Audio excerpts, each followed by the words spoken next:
What's good, y'all? Welcome back to another episode of the Shinobi Squad Podcast. I'm fan service Renji. I'm Shana Mostella. With the world opening back up, I just want to talk about creating opportunities for yourself. I'm so sick and tired of the phrase, you're so lucky, ... Can we just leave that back in the past? You're so lucky you got to do this. You're so lucky you have a good job. You're so lucky you can make money as an artist. That's probably one of my top 3 pet peeves. When people say that to me, I just want to punch them in the throat and then kick them in the balls. Me too. And then if you don't have balls, I want to go make enough money to get you some balls, have them attached with the nerve ending so I can kick you in the balls so you understand how that feels. Right. That's how much I hate the phrase, you're so lucky, ... I know most of the time it's harmless. People don't mean it in a negative way. But there are times where people do mean it in that sneak dissing kind of way. Some of y'all out there probably wondering, what's so bad about saying you're so lucky? This is what's bad about it. Depending on what context follows, you're so lucky you got that awesome job. You're so lucky, ... insert some kind of success, right? You're pretty much discrediting that person's hard work.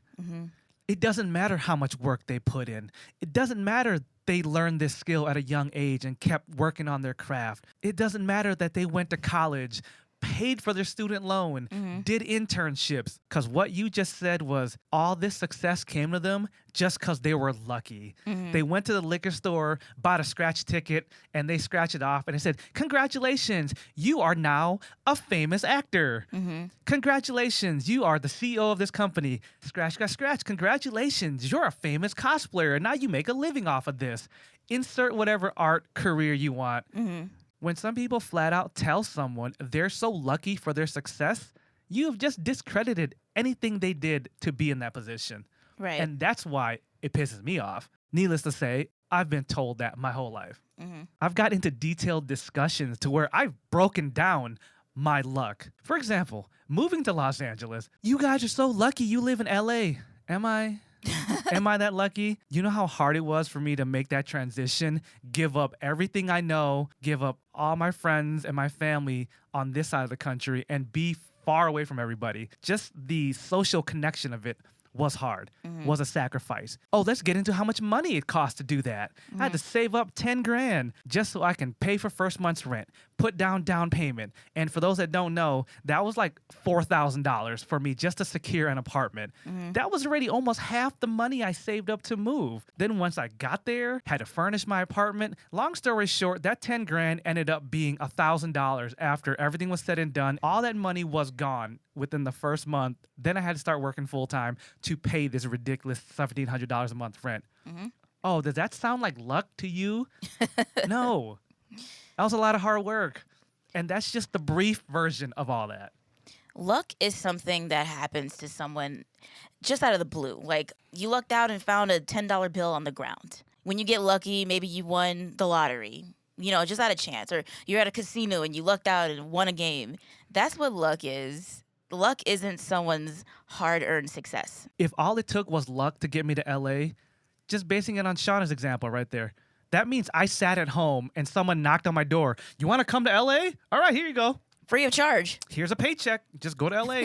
That's being lucky to go to LA. Yes. Here's another example of being lucky. You're at the club. You're at the bar. You know you ain't the best looking dude. You know you ain't got game like that. One girl is desperate and she wants to go home with somebody. No one else is there but you. I guess you getting laid tonight. That's being lucky. That's why it's called getting lucky. Getting lucky. Because thanks to chance, she picked you because really there was no one else. Yep. That's being lucky. That's why it irks me when anyone says it to anyone, not even just me. I know I take it to a whole nother level. I get mad for my friends when I see that in their comments. Friend will announce, I'm finally going to Disneyland. It's been a childhood dream. Oh, you're so lucky. Or even worse, oh my God, I just graduated and got my doctorate, and I get to work for a company that's paying me 6 figures entry level. Oh, you're so lucky. What? Where are they handing out doctorates and 6 figures? Where? Just out of the blue. Exactly. Oh, you're so lucky. Just discredited 10 years of college. Thousands and thousands of dollars of student loans. Endless nights of starving and suffering and studying. That was a lot of S's. Y'all get the point. Y'all get why you're so lucky is kind of a shitty thing to say to your friends when it comes to their success. As I said earlier, I know a lot of people who say this don't mean any harm or anything negative around it. Now that you know this new information, from this day forward, stop saying that shit to people. You've been given your pass. We will forgive you. But from now on, stop saying that shit to people. Also, if you're the type of person that says that just because you don't want to acknowledge your lack of success, that's bullshit too. Those kind of people in your life are so toxic. They never want to acknowledge how much work you put in because then it reflects on them for how much work they didn't put in. They refuse to accept if you work hard, if you commit to achieving a goal, you can achieve it. They don't want to give you that credit. They just want to say you got lucky. They can't be as successful as you because they're not lucky. If you're those type of people, you can eat the artificial balls that I was talking about getting sewn on so I can kick at the beginning of the podcast. Once I kick them clean off, you can pick them up, dip them in some ketchup, and eat those artificial balls. So anyways, instead of crediting everyone's success on luck, let's talk about creating opportunities for ourselves. That's what it's all about. If you want changes in your life, if you want to do better or you want more, you have to create these opportunities. If the pandemic has taught us anything, the days of hiding behind the walls of a company aren't that secure anymore. A lot of people got let go just like that. The companies said, you know what, screw you. We're going to take care of ourselves. So all the money we have is for us. And here, shoot, go fend for yourself. I know a lot of people that are creatives. Y'all been feeling this anyway. That's why y'all chose to be creatives and pursue your passions. I already hear all the moaning and groaning in the background. Every time I try to inspire people to pursue what they want, there's always the, well, it's easier said than done. You made it happen, but it doesn't mean I can make it happen. No, that's exactly what it means. So today, I just want to talk about how Shana and I created opportunities for ourselves. Giving people motivational talks ain't working. So it's time for specific examples. What we did led to what direct results. So hopefully this will help my fellow creatives out there. I know a lot of us are struggling to get back into the game thanks to the pandemic. We've been removed from our world for the last year and a half. So hopefully by y'all hearing some of our stories of what we did, you can tailor that to whatever you're doing to help you move forward. So in no particular order of importance, we'll just start talking about some of the things we've done and what's helped us. First thing you can do is relocate to where your industry is. You will open up so many more opportunities if you're in the area of where your industry is at. For example, if you're a fashion designer, you want to go to a place where fashion is always studied, always around, always prominently just in your area. Like New York, like LA, like London, Paris, wherever it is. You can't be in the middle of a cornfield and be a fashion designer. You know what I'm saying? Facts. And speaking about being in the middle of the cornfield, I don't know who told one of my friends Ohio's the fashion capital of the Midwest, but they need to get choked. Yeah, we cannot let that go. I heard that once, and now it's just stuck in my head. Like, who told you that? Who told you that? One of my friends was in California, then had to move back to the Midwest because things weren't working out. Someone in the comments was trying to make them feel better. Oh, don't worry, girl. Ohio's the fashion capital of the Midwest, so I'm sure you'll find fashion work out here. Since when? I've never seen Ohio featured in a fashion magazine. Never. So just side tangent, those kind of people, those kind of yes men, those people that just lie and blow smoke up your ass, cut them out of your life too. Put them in the category with the you're so lucky people. Ass kissers are the worst thing for your career, your hustle, and your dreams. Oh, yeah. Anyways, back to what Shana was saying. Another example with that, if you're a fashion designer, you're going to have more opportunities in more places. So you wouldn't be fighting over working for the same company or the same place with your peers, for example. You could work at Gucci and somebody else could work at Chanel. Relocating is one of the biggest things I recommend to people who want to work in non-traditional fields. You want to be an artist, an entertainer, just something that's not office work, factory, retail, or restaurant work. If you want to do anything else, moving to a different city where that happens is the best thing you can do for yourself. On top of more opportunities such as multiple companies in that field to work for, multiple positions, you get a different mindset from people in that city. A lot of people from small towns, don't realize how much different people think outside that small town. Oh, yeah. If you move to one of these bigger cities, it doesn't even have to be an LA or a New York, just any city bigger than your little Midwest hometown, just the way people think is way different. People are more open-minded and they're more willing to support what you're trying to do. And they can also teach you more things than just one person in your one-trick pony town could, because they have more experience. When you're in a small town or a certain city, your dreams of being an entrepreneur, being an artist are laughed at.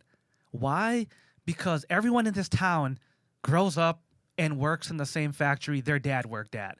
So when you tell them, hey, I want to start my own business, they're just like, yeah, right. You?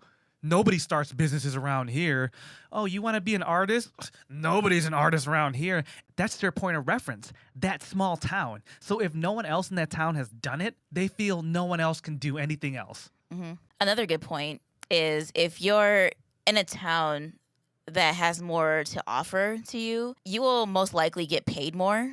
Because if you're in a town where they only have one thing available or, just little things like that, you're not going to get paid as much as you should be getting paid. You won't be getting paid your potential. But if you're in a bigger industry and there's more opportunities for you, chances are you're going to be paid more according to your expertise. That's true, too. Because there's no competition, these companies don't have to pay you anymore. If they're the only modeling agency in that town, they're going to pay you whatever they want. Right. Because they're going to hit you with well, if you don't like the pay, go somewhere else. Exactly. The same shit that a lot of these jobs was talking before the pandemic, but look at them now. Yeah. Ain't no one trying to come back to them shitty jobs. But anyway, that's another tangent. But that is the problem when you're stuck in a market that doesn't support that industry. Yes, there's pockets of these little niche careers here and there. You might find a modeling agency out in the middle of Indiana somewhere. They do smaller stuff. But you ain't going to ever land no Nike campaign or anything like that. But they're there. Going back to what I said, now you and every model in the tri-state area wants to come to this one agency and try to book work. While if you move to New York or LA and they have multiple agencies always looking for new talent, you're going to have a better chance of getting booked. When it comes to relocating, get a general plan together and see it through no matter how long it takes. I know I'm being very vague because I can make a whole podcast just about how to plan for all this. And I can, if you guys want me to one of these days, just let me know in the comments below. But make a plan. My plan to go to LA was simple. I was living at Michigan at the time. I wanted to move to LA. I knew that LA was expensive and I did not want to go out there without a job. So what I did was talk to my friends across the country and pick their brains. One of them suggested, why don't you get a job for a company that is in LA, but is also in a state near you? Why don't you go work for that company, put in some time, and then transfer over to LA?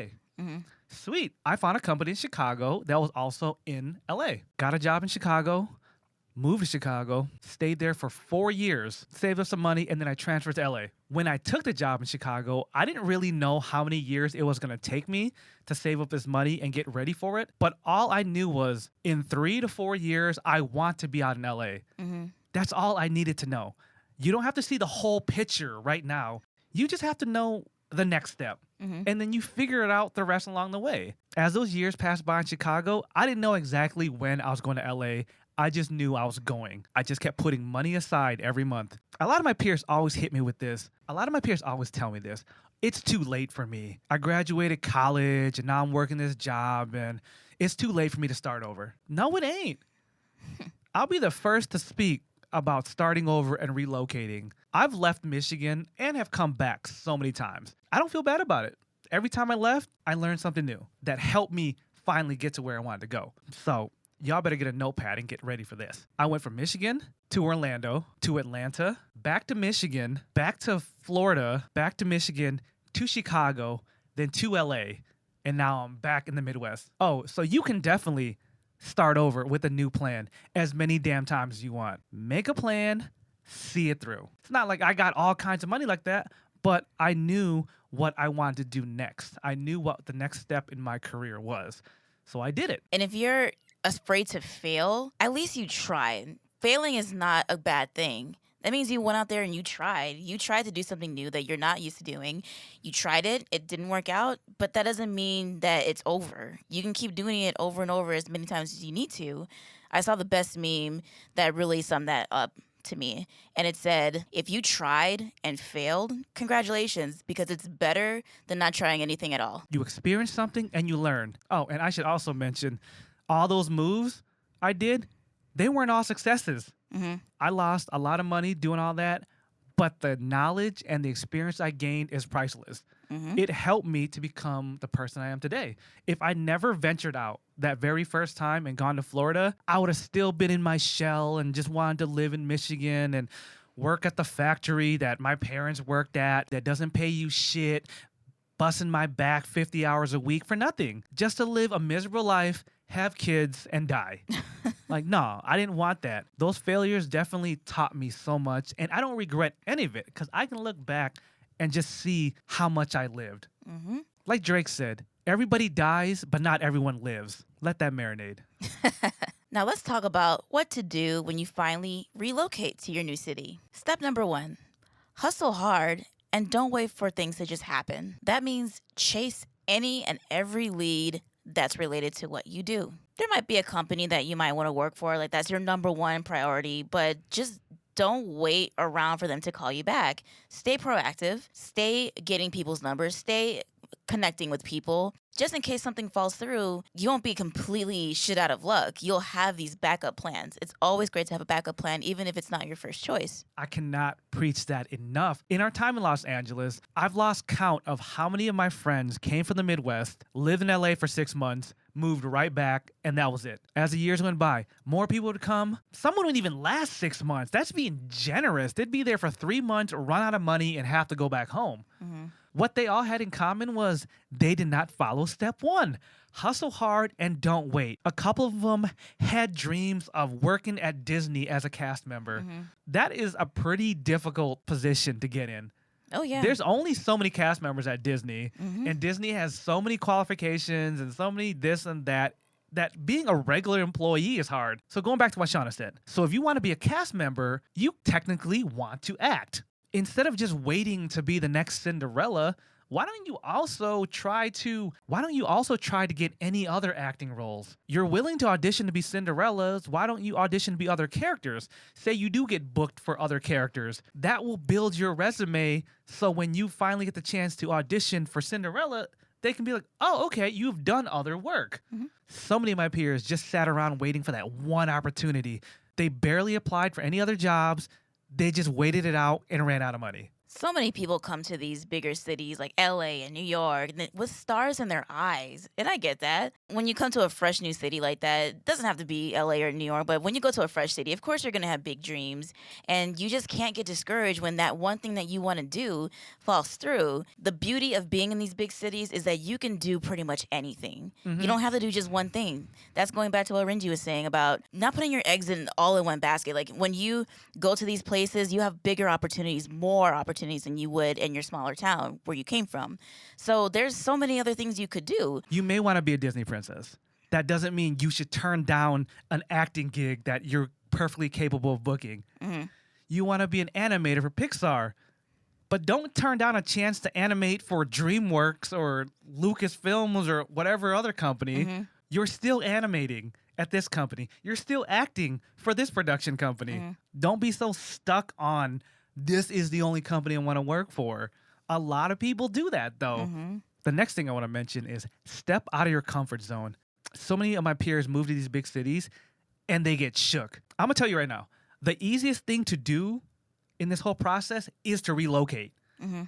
Once you get there, that's when the real challenge begins. Mm-hmm. People come to these cities, they will apply for a job online, and then they will wait. That's comfortable. What do you do when nobody calls you back? Are you just going to keep waiting and waiting, or are you going to do more? Unfortunately, most people just wait, and they wait and wait, and nothing happens, and then they run out of money, then they got to go. Stepping out of your comfort zone, you need to do things like go to open calls, open interviews. Doesn't even matter if that's the company you want to work for. If it's vaguely related, go. And don't forget, during this waiting period, you still have to make money somehow. Yeah. So if you're not finding work, like say you're an actor, for example. I knew someone who wanted to be an actor, but acting work didn't always come around all the time. So this person got a job as a waiter. And it was an on-call kind of thing where if they needed him or whenever they were really busy and needed more hands on deck, they would just call him. And he had the best setup because while he was waiting for acting to get back to him, he could answer those calls for the waiter job and was like, yeah, I can take that shift today. Or yeah, I can do this on the Saturday or whatever the case was at the time. Between those days, because it would be on and off, he would get called to be an actor for other days. But he always had something to rotate. You can be as flexible as you want to. Again, I can't stress it enough. You're already in a place where opportunities are so vast. Mm-hmm. You can do anything. That is a great example of stepping out of your comfort zone. Being on call is so damn stressful. Mm-hmm. When it comes to opportunities, you kind of have to be flexible. So in the case of who Shana was talking about, they don't want to miss out on any acting gigs because a lot of acting gigs are on call. So they also have a job that the schedule's everywhere. Mm-hmm. They're just picking up shifts. So many of us have been so accustomed to the 9 to 5. I'm going to work 8 hours a day. Mm-hmm. I know how much I'm going to make life. So when we move somewhere else, that's what we want to pursue. Yeah. That life is fine for when you want to live that life. Mm-hmm. But if you are trying to be creative, an artist, or whatever non-traditional field you're trying to be in, that formula doesn't work for that shit anymore. Mm-hmm. So you can't live that comfortable life and expect to be successful in another life that has risks and ups and downs. I've had a lot of friends move out to big cities with hopes and dreams of being full-time designers, crafters, jewelry makers, artists, musicians, whatever. Insert big dream here. Some of these people are also cosplayers, though. Within the first couple months, they start getting discouraged. Then they stop working on their art. And that's the worst thing you could do for yourself. You're out there to sell your art, whatever your art may be. Then after a month or two, no one's buying it. So what they do is resort back to the cosplay life. They start just making cosplays and start just going back to cons thinking that's going to revive their business. But it doesn't work that way. Mm-hmm. If that's what you were going to do in the first place, you could have just stayed home and just lived your cosplay life hoping it will sell whatever you're trying to sell. But if you're moving to one of these cities to do something more, then you need to do what you went to that city for. But a lot of people just resort back to what they know. Like, oh no, I put out my jewelry. Nobody wants to buy it from me. So What do I do now? And I get it is a coping mechanism to try to have some control back in your life. But what you're really doing is just digging a deeper hole for yourself. You moved out here to create these opportunities, and now you're just wasting those opportunities by not taking advantage of where you are. A lot of you guys know Shana for her fashion and her costume design.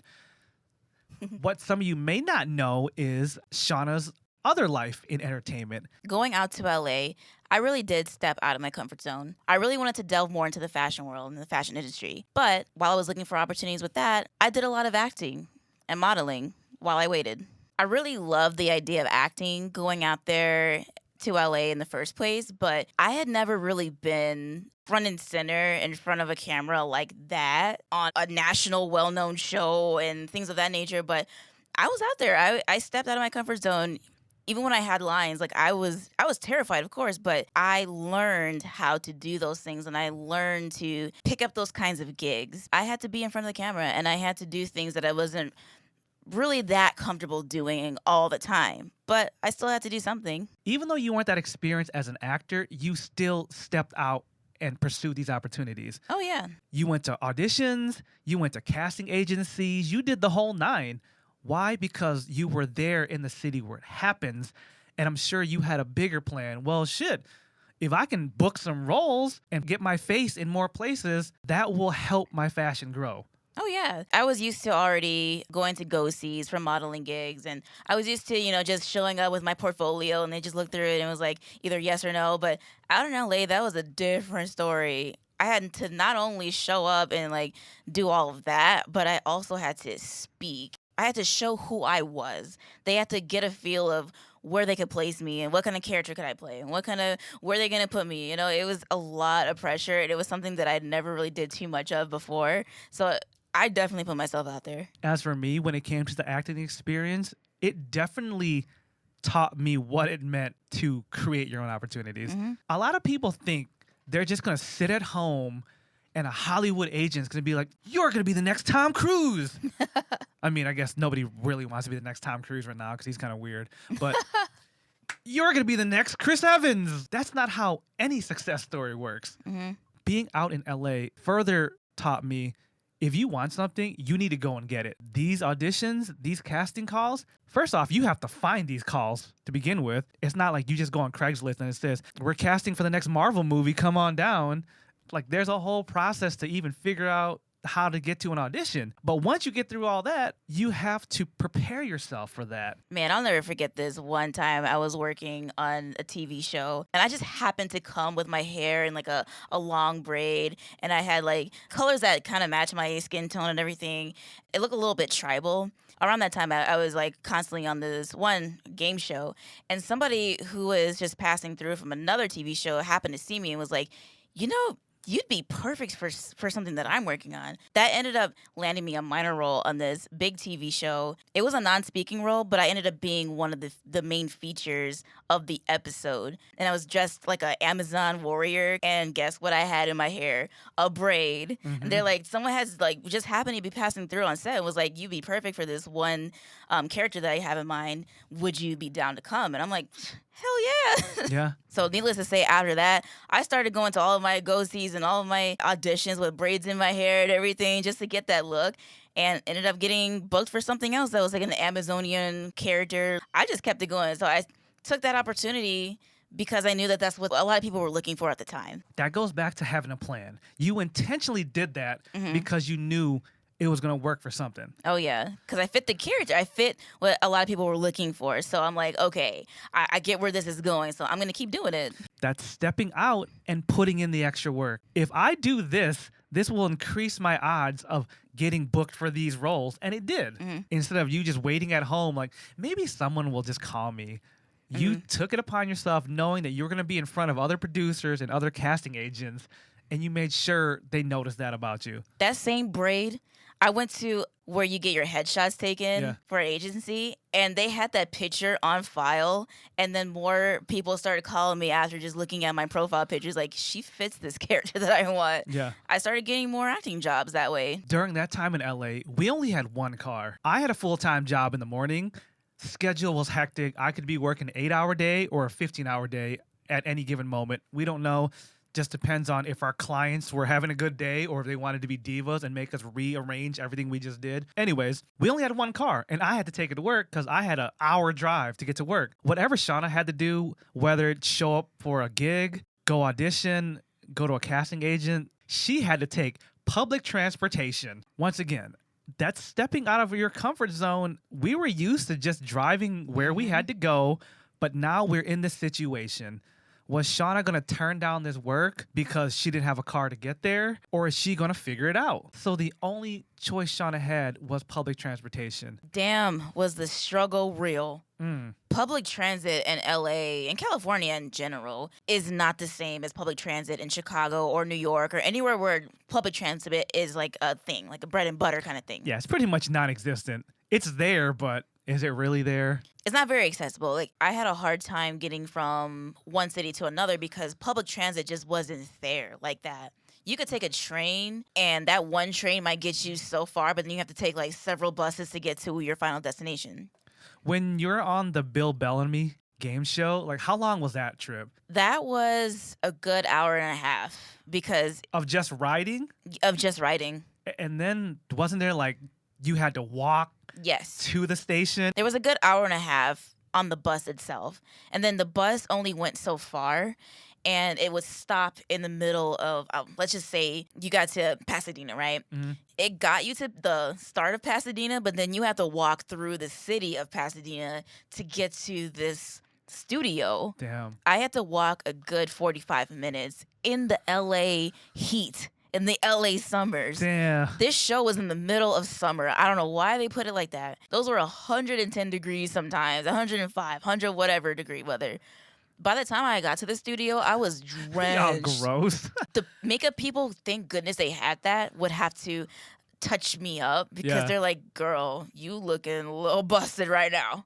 And there were times where I would have to take the train to get somewhere. I would have to walk from my apartment where we were living at the time to a train, which wasn't that far away, thank goodness. But it was still, LA heat is something, ugh. Even at early peaks of the morning, it's hot already. If it wasn't the heat, that 12-minute walk to the train station was pretty sketch. Oh, yeah. Where we used to live in K-Town is kind of a very undesirable area. Mm-hmm. And there's a lot of homeless people. Mm-hmm. There's a lot of riffraff. Like, just 5 years before we moved there, it was a war zone. Oh, yeah. People were getting kidnapped and murdered and burglaries. Anyways, that's where we lived, all right? We lived in a very rough part of K-Town. To get to that train, you had to walk past 50 to 100 homeless people. Mm-hmm. Not saying all homeless people are dangerous, but imagine being a woman walking by herself through the streets of this homeless tent town, plus all the street vendors, plus all the people just trying to hustle and sell things. Like, this street was busy. And then, factor in all the crimes and all that stuff that this area was known for. That is a very risky thing to do.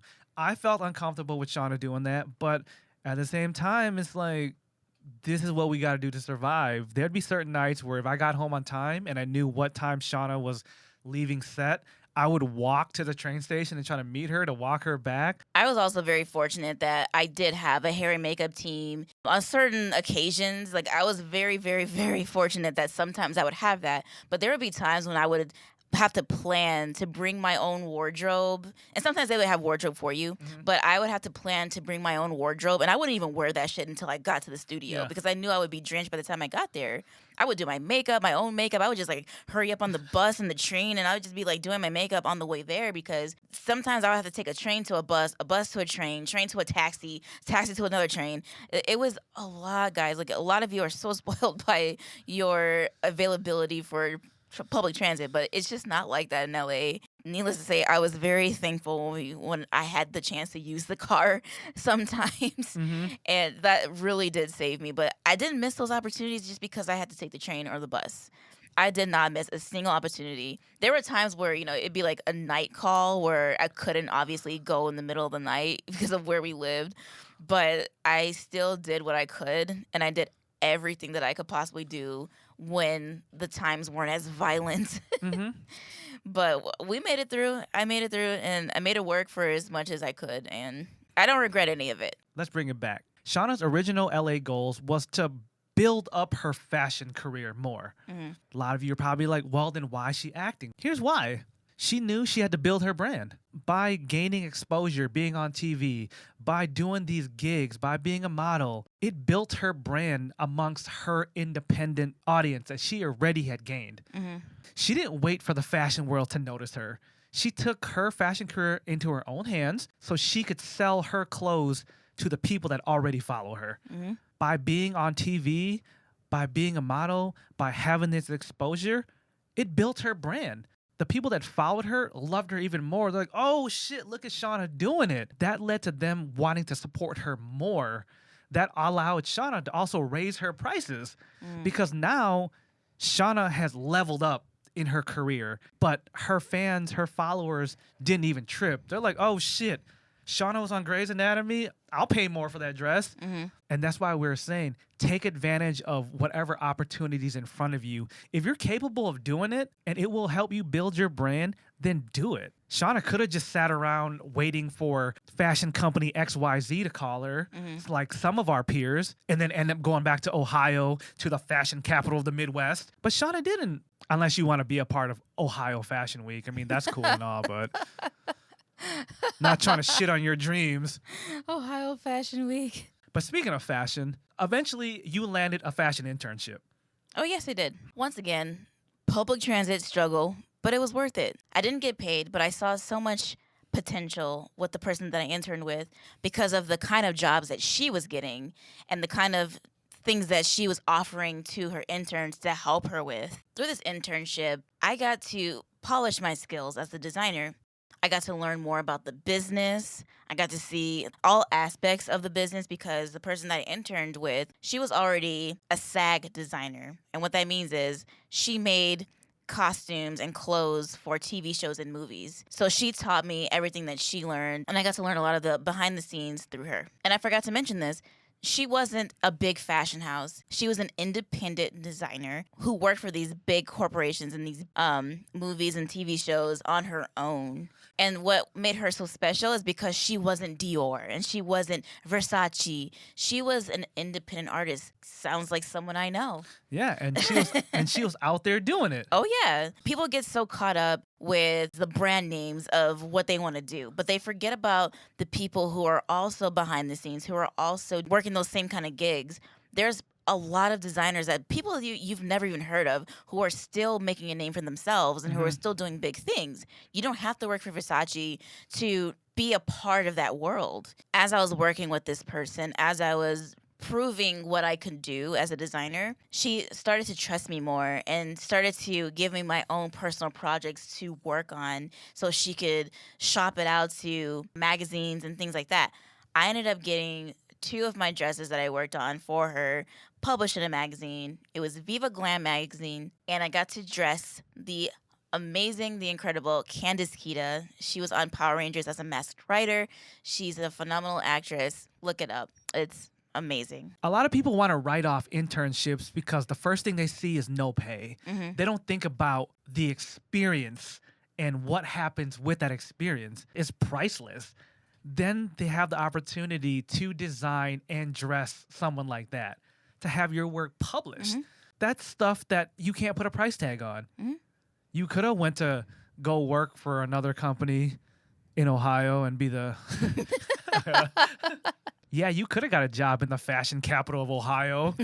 Or you could have got a job with Versace and never get noticed and never learn anything because you're too busy in the mailroom getting people their mail and getting people their lattes and their frappuccinos. Yes, you work for Versace, but you're not a designer. Shana saw this opportunity to work hands-on and get close to the lead designer. Since it was a small company, it was the perfect opportunity to learn and grow. Exactly. I took it and ran with it because that person had more time to spend with me and to work with me and to show me how to do techniques and how to work with different fabrics. And I got to learn so much. Not only that, but the business side as well. I got to learn so much about how to make connections, how to go out there and connect with people in the industry, and how to talk to them. With that being said, another opportunity that I got from this internship is that I got invited to LA Fashion Week.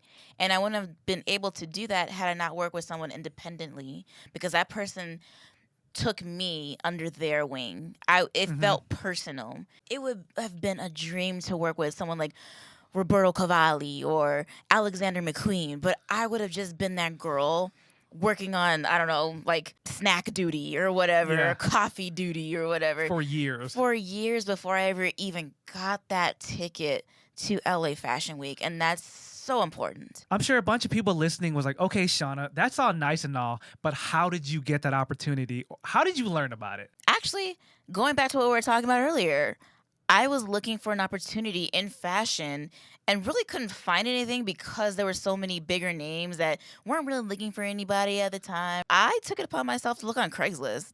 I looked everywhere. I'm like, I don't care where it's coming from. I don't care what it is. I just want to get my feet wet. I just want to learn things in the industry. So I went on Craigslist. I found this person looking for interns, looking for people to take under their wing.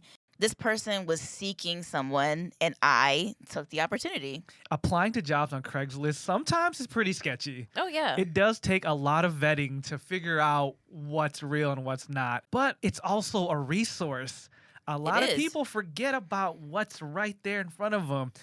You come to these cities and people will tell you, make sure you register with this job site. Make sure you register with this site. And that's what we had done.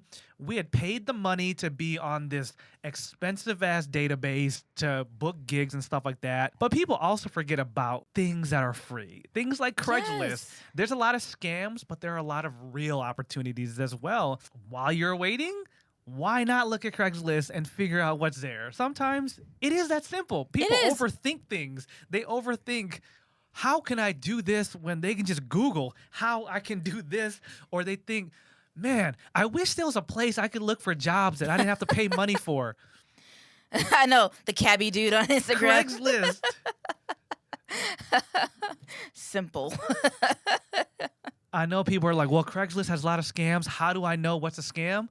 Get on the Googles. That's exactly why I wanted to bring up Craigslist, because sometimes it is that simple. But how to look for scams? First of all, if someone's asking you for money, that's a scam already. Like if someone's saying like, oh, to be a part of this agency, you got to pay this much money and blah, blah, blah. No. A lot of agencies are free. They're not going to ask you for any money. If they end up taking a chance with you, that's how they make their money. When they send you out to go-sees and you get a job, you have to pay a percentage when you get these jobs. That's how they make their money, but they're never going to ask for money straight up. Yeah, they make money when you make money. Yes. How do I know it's a scam? Well, research modeling scams, research acting scams. That goes back to what I was saying. You got to put in the work. Mm-hmm. If you want to answer these questions, you can answer these questions yourself by just doing a Google search and spending 30 minutes reading about known scams. Mm-hmm. Step out of your comfort zone. You want something? Do something you don't usually do. Research that shit. Mm-hmm. It could be as simple as Google the phone number that they put on there. If it's a scam, there's a big chance other people reported it. Mm-hmm. That will tell you right there, this is a scam. Don't reply. Sometimes I've copy-pasted the words they have said, put it on Google.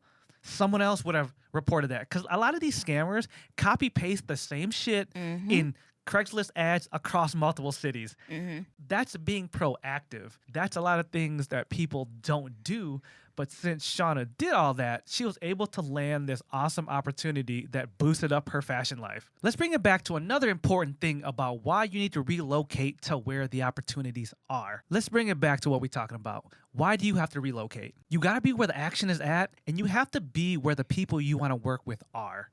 Shana and I were able to work with a lot of people that we never even dreamed of working with. Since we're in LA, those opportunities presented themselves, and of course we took advantage of it. So real quick, we'll just list off some notable collabs or things that we've done just because we were in LA. These opportunities wouldn't have happened if we never relocated. One of the latest collabs we were able to do was working with King Vader. You had that opportunity first, so how did that come about for you? Actually, King Vader himself reached out to me personally. I had no idea how big of a deal it was until I told you about it. And you're like, oh my God, that's King Vader. No, respond now. Respond now. Respond now. I'm like, Yes. Who is this? And you're like, just trust me. Respond. Say yes. Say yes. So what did he reach out to you for? He was filming an endgame video from the Marvel universe, and he needed cosplayers to be in the video. I had a Shuri cosplay from Black Panther. That's been the cosplay that's been the gift that keeps on giving. But I had Shuri cosplay that he liked. He actually said that he loved the cosplay and he would love for it to be featured in his newest video, for the endgame video. And what I loved about that opportunity was he reached out to you directly. Yes. At least a month before he even did an open casting call. Yes. Which meant he was personally scouting characters. He had a list of Marvel characters he wanted, and he wanted you to be his Shuri. Yes. He probably waited until he could handpick as many characters as he could before he did the casting call. Yes. Because then I remembered there was an open casting call like a month and a half later. And that's when a bunch of people that I knew try to audition and get on board. But I'm all sitting here just like, he invited Shana personally. He casted Shana. Then it made us think back to like, okay, so how did he even find you? That's because Shana wore that Shuri cosplay to a few conventions and made a point to be seen. A lot of people go to cons and they go to their panels and they go like just hang out with their friends. But Shana was on a mission to be seen. She hung out in the common areas and got her pictures taken. She hung out with other cosplayers, got to know them, because when it comes to this world of entertainment, you got to network. It's about who you know. So instead of just going to a con to have fun, we went to cons for business. So throughout all that experience, that got back to King Vader himself. Yeah. Someone had shown him a picture of Shana, be like, yo, this is your girl.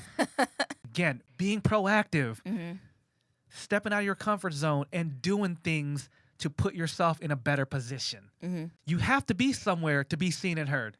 The next collab with King Vader was an opportunity I created for us. After Shana filmed the Endgame with him, we ran into him at a convention. I think it was Anime Expo. because Shana had built a rapport with him, didn't feel bad stopping him to say hi. It's not like he was surrounded by a bunch of people. He was just chilling, being low key. So we're like, hey, what up, Vader? Just, chopping it up. And in that conversation, he was like, yeah, so I'm working on his next project. I'm trying to do something with some Predator cosplays. And then I saw the opportunity right there. I'm like, oh, Predator cosplays, you say? I was ready to just show him what we got. Just 6 months earlier, Sean and I made Predator cosplays for a different convention. I was like, well, since you mentioned it, Sean and I have these Predator cosplays. So what you need us to do? He looks at our pictures. He's like, oh, shit, that's dope. He's like, that's exactly what I need. He's like, I've worked with Shauna before, so I know she cool. So Shauna cool with you, then you could be cool with me. And then we just started talking about his ideas. He's like, yo, we shall stay in touch. I got Shauna's contact information. We'll get this done. Couple months later, he hit us up. Not gonna lie, at first we was just like, man, maybe he just like blowing smoke up our ass, just trying to be cool, not trying to be rude and stuff like that. But he hit us up and we're like, oh shit, it's going down. This shit is really going down. He didn't forget about us. But then you gotta keep in mind, someone like him be planning his videos years in advance. He got so much going on. So he's filming it and he's going to release it whenever he releases it. By the way, that video is coming out on Vader Season 5. I just saw the preview drop the other day, so it's finally coming out. Oh my God, I've been keeping this to myself for so long. I know, it's been like holding water. I know, I've been holding this for so long. Y'all just got to see the selfie that we took with him, but y'all didn't know why. Y'all didn't know for what. But I just saw the preview, and the video is going to drop on his next Vader season, so be on the lookout for that. Oh, I'm so excited. I know, me too. I get goosebumps. I know. But anyways, that is another example of creating my own opportunity. We were just talking to him just to say hi, but in conversation, he mentioned, I'm looking for this. I was confident enough in myself to be like, I got what you need. You're looking for Predator cosplay? Let me show you what I have. I keep pictures of my cosplay on deck on my phone. So in case anyone be asking about anything, they may not even be looking for Avatar Aang, for example, right? Maybe someone's looking for a monk to play a role in their movies. I'm like, oh shit, I can look like a monk. Right. Check it out. So when he said, I'm looking for this Predator cosplay, I was ready. I was confident enough to sell myself to him. Be like, look, I've done YouTube skits before. I'm no stranger to be in front of the camera. I've got the endurance to be in this costume for as long as you need me. I've worn this shit for a whole weekend, sweat my balls off. If it's for one of your videos, I'm definitely down. We got a car, we can travel. But anyways, I just gave him a whole sales pitch on why Sean and I were the ones he needed for this. And he went for it. We're at the right place at the right time. Part of building your business, part of building your brand, part of promoting your artistry is you have to be places to promote it. You have to actively put your work out there. You can't just start an Instagram, post pictures of your products, and hope someone will see it. Other notable collabs I've had the pleasure of doing because I lived in LA was I had the opportunity to work with a lot of my famous senpais, just people I've been fans of over the years. They all live in SoCal. At some point, I was able to meet them, mingle, talk business, and pitch myself to them like we did with King Vader. Through that, I was able to land behind the scenes work with them. I was hired as a video editor for some of your popular, famous cosplayers. I've got to do skits with them. I've got to film them in my personal YouTube channel. None of that would have been possible if I never moved out there. Not saying that it's totally impossible for you to have these opportunities just solely on the internet, but it's so much more special to be face to face with these people and to build that personal rapport with someone, because then they remember you. You've spoken to that person, they've spoken with you, they know who you are, and they know who to call when they need something. That stands out more to me than just being online solely, because you could be anybody to them for all they know. But if they know you in person, if they met you before, if you've had a conversation with them, that sticks in the back of their mind a lot longer than if you were just talking to them on the web. When you're talking to someone in person, you can read the room. You can see if they're feeling you or if they think you're full of shit, or if you're annoying. But like with me in that King Vader example, he was super cool and he was interested in what I had to say about my Predator cosplay. So then I was able to move forward with something like that. Could be hard online. It might seem archaic to still go to job interviews, for example. There's a reason why a lot of companies still deem in-person interviews important to this day, because that's what solidifies you in their book to work for that company, just so they can see what kind of person you are.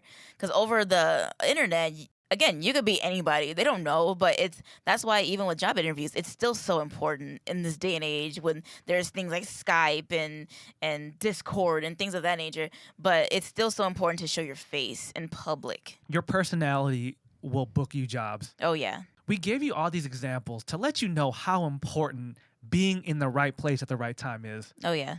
Even if you see like an audition or a job opportunity come up, if you're stuck a couple states away and you can't get the time off to go apply for that job, someone that lives there will be there that day and apply. I know we use a lot of examples in the world of entertainment and fashion and stuff like that, but a lot of what we're saying does apply to whatever you're trying to do, even if it is just a regular job. You can't network. You can't learn about these opportunities unless you're there. Not every job will post on a worldwide website. Sometimes the only way you will learn about a job is if you're right there in that town. I don't know if they teach you this in college anymore, but some companies won't even look at your application if you're from out of state. Yep. Why are we going to waste time with this person that doesn't even live here? We have 50 applicants that live right here in town. Let me just look at them, because if they get the job, they'll just come into work. If you, all the way in Ohio, the fashion capital of the Midwest, get a job offer, they have to worry about you relocating, if you're willing to relocate, and all that stuff. They ain't got time to wait for all that. But if you're there, you're already 25 steps ahead of the competition. You're already almost at the finish line, you know? Yeah. So that's why it's important to be where what you want to do is. How could I forget one of the biggest things that happened for you as a cosplayer out in LA? You were at the world premiere right on the red carpet for Avengers Endgame. Oh, yeah. Definitely an opportunity that came to be because you relocated. So let's talk about how that came to be. I had been and still a really big fan of the MCU. So I really wanted to make a cosplay from the MCU, but I also wanted to do something that would totally stand out. My very first MCU cosplay was Falcon from, of course, Captain America. I didn't want to just stop there. I wanted to make it with the wings, with the armor, with everything. The wings was a big thing, though. The wings I just had to make, because without the wings, it's not really Falcon, you know? Yeah. But I was also determined to get Anthony Mackie's attention. Like, I was on it. Yeah. On it, man.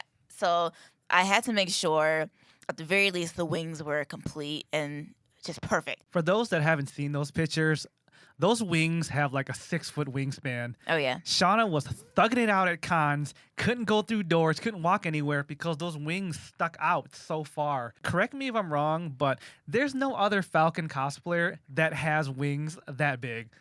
There's a couple people that got like little dinky wings that kind of fold down and they can lift up with their arms, but Shana's wings were just like, bam, I can't get through a door, don't stand next to me, these wings are badass. But they could fold. Oh, yeah. So she could travel if she needed to, but she still had to turn sideways through doors, though. Oh, yeah. They were massive. I did my very first photo shoot as Falcon, and boom, Senpai noticed me. Anthony motherfreaking Mackie. He noticed me right away on Twitter and retweeted that shit. I was like, oh, it's on. It's on, man. I knew it. I was so excited for that. That was such a special moment because that's like cosplay goals, to have the character you're cosplaying acknowledge you. Oh, yeah. So for Anthony Mackie to retweet your Falcon cosplay, I'm sure that definitely puts you on the map. My next MCU cosplay was Shuri from Black Panther. And I just had to do it because Black Panther was just so special to me, and I love the movie so much. It's one of my favorite movies in the MCU.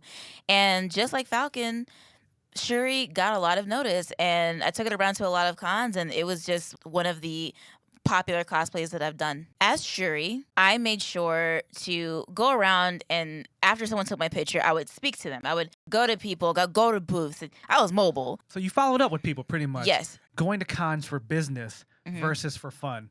Oh, yeah. These are the things you have to do. So I'm sure you followed up with people, made sure they knew who you were, knew your contact information. That's very important if you're trying to do this professionally. Don't wait for someone to magically discover you and get lucky. Shana made sure they remembered her. Like, look, you took my picture. Now take my name. Add me right now. Show me your phone. Do it now. So sometimes it be like that. So I'm sure now with the buzz of your Falcon cosplay and the buzz of your Shuri cosplay, people were starting to know your name. Oh, yeah. With Falcon, I was the girl with the wings, the Falcon with the wings. Yeah. That's exactly why I paid attention and made sure I had those wings, because that's what makes Falcon, honestly. Shana was a thug. She wore this shit to Anime Expo. In the middle of summer. In LA summer. LA in July at a convention that pulls 150,000 people. I remember having to put Shana in a corner and be like, okay, I'll be back in 10 minutes just to check on her because her wings are so big she couldn't move. She can only move when you fold the wings back, and then someone has to walk with her to be a handler so people wouldn't walk into her. So that was dedication to get exposure. We went through like 8 T-shirts that day because you sweated through your T-shirts. Yep. So every hour or so, Shana would have to go change her T-shirt because she got so sweaty. Because the cosplay was shirt, armor vest, wings on top, and other armor. And it's the summertime, so of course you're going to get hot. So Shana had to keep changing T-shirts throughout the day. Oh, yeah. Again, that's putting in work. And then with the Shuri cosplay, same thing. Going around, making your rounds, talking to people. All right, so let's fast forward to the endgame opportunities. How did that finally come about? Someone who was organizing a section of the red carpet reached out to me because they had seen my Shuri cosplay. And of course I said yes. I wasn't going to turn down the biggest event of the year, the endgame red carpet. Like, of course I was going to go on there. It's like, I didn't know these people. I didn't know what was going on, but they reached out to me and I was like, hell yes, sign me up. Of course, you'd be crazy to turn down an opportunity to be at the world premiere of the biggest movie in the world. I didn't even ask if it was a scam. I was just like, yes. Yes. Yes. But the dude showed his credentials, so you know he was the real deal. What was special about that moment was Shana earned that opportunity. She didn't know anyone involved. It was no buddy hookup. Oh, no. As we said in previous podcasts, some of the people that were on that red carpet got the homie hookup. Oh, yeah. They knew someone who knew the guy in charge and kind of like finagled their way on the red carpet. That is part of the LA game. It's about who you know, not what your talents are. And some cosplayers, throwing all the shade out there, they really didn't earn their way there. They just weaseled their way on that red carpet. Shana, on the other hand, earned that opportunity. Oh, yeah. When she showed up on that red carpet, she saw so many people that she didn't know, but then she saw some people that she did know. And there were some people that I could see, like, they should be there because of their credentials as people and as creative artists and things of that nature. But there was also people there that I know that were just like, I'm going to throw all this shit. I'm going to throw the whole damn forest. But there was people there who were just a part of this buddy club. And like, I'll scratch your back if you scratch mine kind of thing. And that's why I take so much pride in being invited to this in the first place. It's because they sought me out. I didn't seek them out. And this is why I say Shuri was the cosplay, that was the gift that kept on giving, because I worked with King Vader with Shuri. I got to be on the red carpet with Shuri. Yeah. I got invited to so many different things as Shuri. It was just one of those things where if I wore the cosplay to these other events and I wore this cosplay to other conventions, but I also build relationships with people. I also talk to people at these conventions and at these events. Yeah. I had myself in their ear. Creating opportunities. You may not know exactly what opportunity you're creating at that moment, but when you step in these realms, knowing you're there for business, you're planting those seeds. When we moved out to California 7 years ago, we made it a point to never go to any convention just for fun. It was always business, whether it was me shooting YouTube content or just being out there to network. We made sure we stepped out of our comfort zones and did everything we could to be seen, heard, and meet people. Little did we know it would lead to Shana being on the red carpet, for example. It's because she was out there networking, doing her thing for someone to remember her enough to show her picture to the person booking people for the red carpet. And just for the record, we had some friends on the red carpet, which we didn't know that they were going to be there at the time until Shana saw them. But they wasn't the ones to recommend Shana. No. So that kind of says a lot about some of your so-called friends. And it's just like, bitch, you and I have been friends, and you knew damn well they was looking for my character, but Didn't say shit. You didn't recommend me yourself? Didn't say shit. These hoes ain't loyal. No, These they're not. hoes ain't loyal, just like I said last week. That kind of really upset me as well. I'm just like, okay, so y'all been knowing Shana got this cosplay, but you just didn't want to say something, right? Now, there's people who always have their hands out and always want opportunities just to fall in their lap because they know someone or because they know so-and-so, but never want to share the wealth when they have an opportunity or when they're hanging out with somebody who could get your foot in the door. Yeah. Never want to say shit, but always want to have their hands out waiting for things to come to them. But honey, no. We remember shit like that. We always remember shit like that. How we said last week, Renji will remember the people that remembered him, and I will remember the people who remember me. I literally have a list. Like I've a handwritten list of the naughty and nice, for lack of better words. Like I got this on some notebooks stashed away in my closet. So He's making a list. He's checking it twice. Want to find out who's naughty or nice. Renji Claus is gonna throw shade. Okay. But with that said, it's like that made it even more special because Shana got there on her own with no handouts, no hookups, no nothing. And the organizer and the promoter even said that himself. He's just like, look, I saw your picture and I just had to have you on this red carpet. All right, y'all. I just looked at the time. This podcast is running way longer than I thought it was. I'm only halfway through. We've only been talking about relocating to create opportunities for yourself. I get it. Not everyone can move right away. On the next episode, I want to talk about creating these opportunities while you're still stuck in your hometown. So hope you guys learned something. Thank you so much for tuning into this week's episode of the Shinobi Squad Podcast. I'm fan service Renji. I'm Shana Mostella. Okay, bye. Sean Shade Mostella. Sean Shade Mostella. Wow. I don't know. It just came to me. Okay, bye. Bye.